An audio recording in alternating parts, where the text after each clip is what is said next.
So you've been thinking about getting an investment property. You're looking at possibly doing it in West Alabama in Tuscaloosa because you've heard of the demand we have, really because of the University of Alabama. The amount of money I have seen people rent properties for and especially in Alabama, football game during an SEC weekend really has blown my mind. So I understand where you are coming from and why this interests you. I'm Mary Harmon Young. I'm a realtor here in Tuscaloosa, Alabama, and would love to help earn your trust and walk you through this and help you kind of figure out where to look for, what to look for, and where to even begin.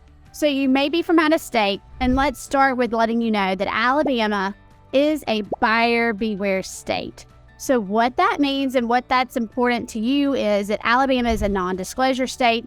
So the burden to do all of your inspections and really understand the process falls to you. So that's why it's going to be so important for you to get your own buyer's agent that really can walk you through the process. And some of the things I've done previously for my clients are looking at getting a VRBO or a weekend place is really kind of looking at what historically we've seen properties leased for, what kind of an occupancy rate they have, what are the city of Tuscaloosa's regulations, being able to help you work with the city to get your license in place for that.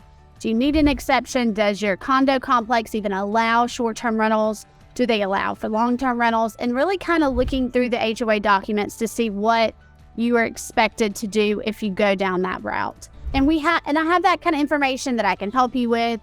But more than that, I think a lot of times people think, oh, it's just condos, and it's not. We have seen properties that are good for the weekend rentals or short-term rentals. You have condos, you have homes really right on campus. A lot of those are historic, but we also have lake property that a lot of people look at renting on the weekends when they come, as well as townhomes that are mostly in downtown Tuscaloosa, but not necessarily limited to the downtown Tuscaloosa area. As we look at the condos, those are typically going to be the ones that are closest to campus.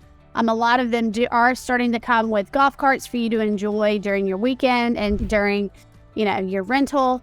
They are going to have gated parking, a lot more security. They're going to be walking distance to the strip as well as the different games on campus. Townhomes are going to be a little bit further. They're going to probably offer you a little bit more space and be a little quieter. If you're looking at the historic homes, you're going to have a lot more space to spread out in, typically more parking. You have an outdoor area where you could do outdoor tailgating, and you're probably able to kind of come and go in your car on game day because the roads closest to the stadium and closest to the Coliseum can be closed just for traffic and safety control.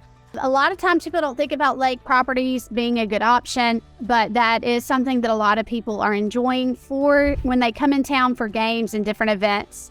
Speaking of different events, that's probably where you're going to be surprised at what people are renting properties for in Tuscaloosa. So obviously they come in town for games, whether it's basketball games, gymnastics meets, softball games, baseball, and of course football. But they also come in town for lots of events, whether it's conferences on campus, but also a lot come in town for sports camps. I know my kids have gone to the Nick Saban's football camp. Sadie Grace has gone to the Alabama cheerleaders camp. And a lot of these parents come, even if they don't stay with their kids on campus housing, they'll get their own place to stay.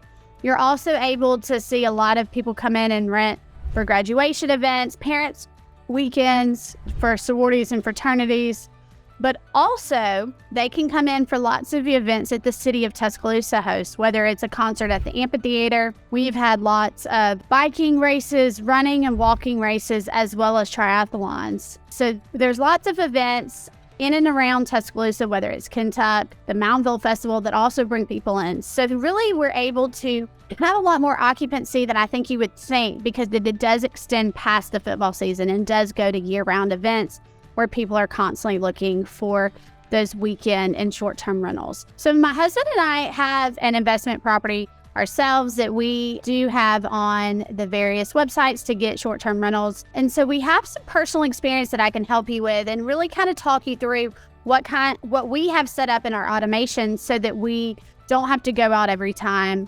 We use different software to help communicate with the potential people that are renting the property, as well as while they're renting it, what we have set up to make it an easier and smooth process both for ourselves and the people coming, and really kind of walk you through that with our personal experience as well as what we know we need to do better. So I hope that'll help kind of give you ideas of what's an option, how to make it smooth, and really kind of maximize your profit. I'm Mary Harmon Young. Hope I have answered some of your questions and really kind of helped plant the seed about the possibility of getting an investment property around West Alabama and what kind of investment and return you could be looking at. If you have any questions, feel free to reach out.